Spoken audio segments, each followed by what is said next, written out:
everybody, Sabby Robinson here. Thanks so much to everybody who's already subscribed, commented, and liked the first video that I posted. If you haven't watched it already, it'll give you some context to what this series is about. But basically, in it, I'm going to be investigating deepfake, which is this phenomenon where you use AI technology to manipulate existing videos and photos to make it seem like people are doing or saying things that they didn't actually say or do.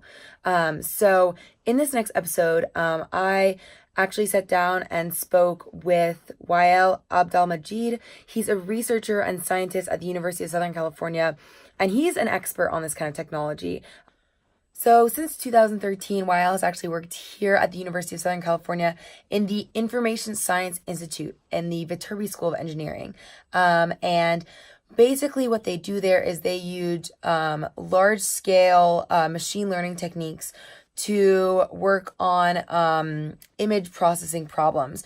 So basically they use AI to solve a ton of different problems, and that includes ones like image repurposing, image manipulation. So I decided to Skype with Wael because I find the work that he's doing is super groundbreaking and fascinating, and I hope that you guys enjoy our interview as well.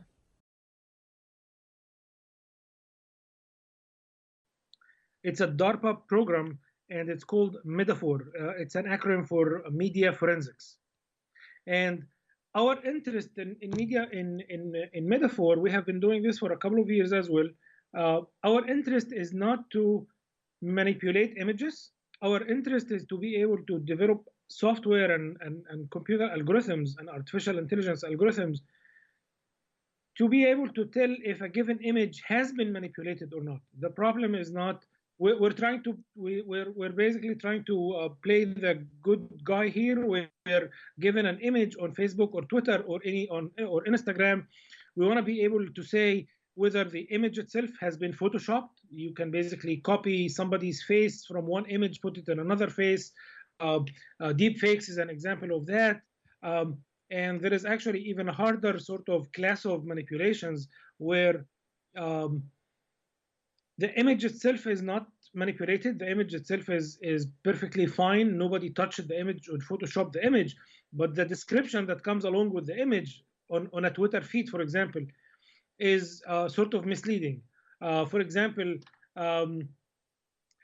somebody takes an image from 2000 and I don't know 12 or something like that in Los Angeles. It was an anti-Wall Street boycott Wall Street protests, and in 2016, you take the same picture, you post it on Twitter, and you write that this is a presidential election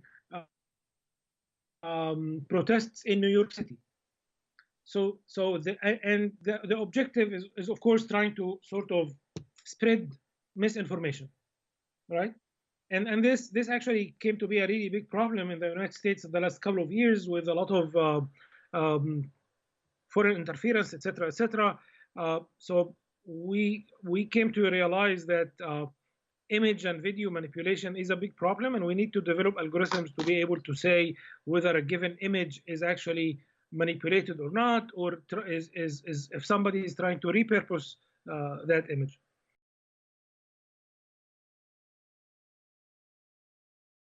At a university, as a research lab, we developed the technology, and right now the technology is ready for wide-scale adoption, whether it is end users or big companies.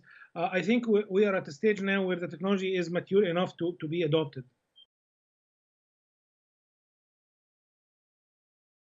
We are at a point that, as you mentioned, there is huge amounts of multimedia on the internet, on Facebook and Twitter and Instagram and all sorts of platforms. And it is becoming almost impossible for someone it's actually impossible for someone to start looking at every single image on every single Twitter feed and verify manually whether this image and the text make sense or have been manipulated or not. We need to develop software tools that can process these huge amounts of images and multimedia at a very large scale.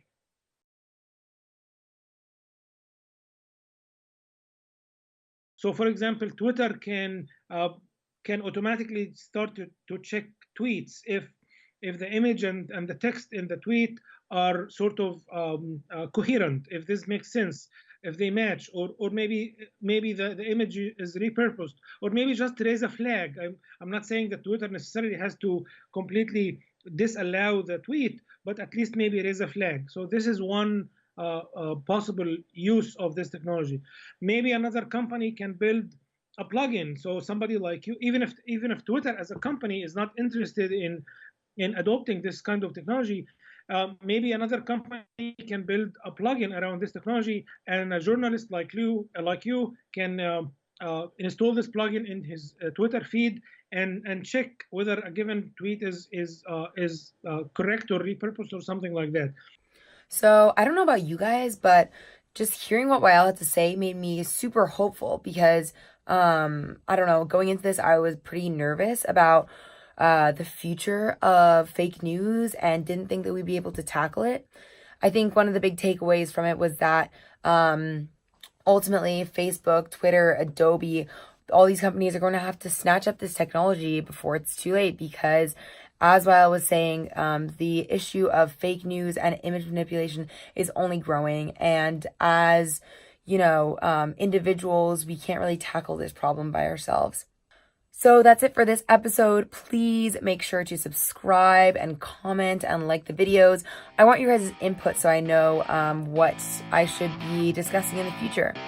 But for now, this is me signing off. Till next week.